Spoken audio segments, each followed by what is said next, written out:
కాళేశ్వరం ప్రాజెక్టులో అవినీతికి పాల్పడిన వారిపై చర్యలు ఏవని బీజేపీ ఎమ్మెల్యే కాటిపల్లి వెంకటరమణారెడ్డి ప్రశ్నించారు. గతంలో బీఆర్ఎస్ చేసిన తప్పునే నేడు కాంగ్రెస్ చేస్తోందన్నారు.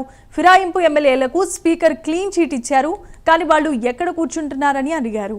ఫిరాయింపు ఎమ్మెల్యేలు కాంగ్రెస్ వాళ్ల పక్కన కుర్చీలు వేస్తారా, బీఆర్ఎస్ పక్కన వేస్తారా అంటూ నిలదీశారు. హౌస్ కమిటీలు గత ప్రభుత్వం పక్కన పెట్టిందని, ఈ ప్రభుత్వం హౌస్ కమిటీ ఎందుకు వేయలేదని నిలదీశారు.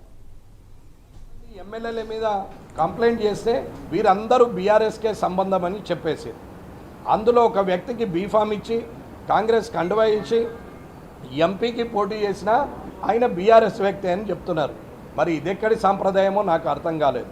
ఇకపోతే ఒకవేళ అట్లా మీరు స్పీకర్ గారు అలాంటి నిర్ణయం ఇచ్చినప్పుడు మీరు ఇచ్చినటువంటి ఆ నిర్ణయము న్యాయమైనది అయినప్పుడు ఆ వ్యక్తులు 10 మంది ఎక్కడ కూర్చోవాలి, ఎక్కడ సీట్లు అలాట్మెంట్ చేయాలి, కాంగ్రెసు ఆ సభ్యులు ఉన్న దిక్క లేకపోతే బీఆర్ఎస్ పార్టీ ఉన్న సభ్యులు ఉన్న దిక్క, మరి వారు ఎక్కడ కూర్చోవాలి అనేది కూడా మీకే వదిలేస్తున్నాం, మీ విజ్ఞతకే వదిలేస్తున్నాం.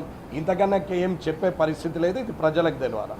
మీరు హౌస్ కమిటీ వేసిన తర్వాత న్యాయాన్యాయాలు చూసిన తర్వాత మీ నిర్ణయంతోనే మళ్ళీ సిబిసిఐడికి మీరు హౌస్ కమిటీ ద్వారా ఇవ్వచ్చు, కానీ అది కూడా చేయలేని పరిస్థితి. ఇంకొక విచిత్రమైన విషయం ఏమంటే, ఎవరైతే దొంగ అని అంటున్నారో ఈ ప్రభుత్వం గతంలో ఉన్నటువంటి ఆర్థిక మంత్రి సోదరుడు చేసినటువంటి మైనింగ్ గురించి మాట్లాడుతున్నారో, ఆ మైనింగ్ గురించి మాట్లాడినప్పుడు హౌస్ కమిటీ వేయడానికి నేను సిద్ధంగా ఉన్నా అని ముఖ్యమంత్రి గారు చెప్తున్నారు. మరి నేను సిద్ధంగా ఉన్నా, కానీ హరీష్ రావు ఒప్పుకుంటాడా అని అడుగుతున్నాడు. ఆరోపణలు చేసిన వ్యక్తి ఒప్పుకుంటేనే ముఖ్యమంత్రి హౌస్ కమిటీ వేస్తాడా? 10 మంది ఎమ్మెల్యేల మీద కంప్లైంట్ చేస్తే వీరందరూ బీఆర్ఎస్కే సంబంధం అని చెప్పేసి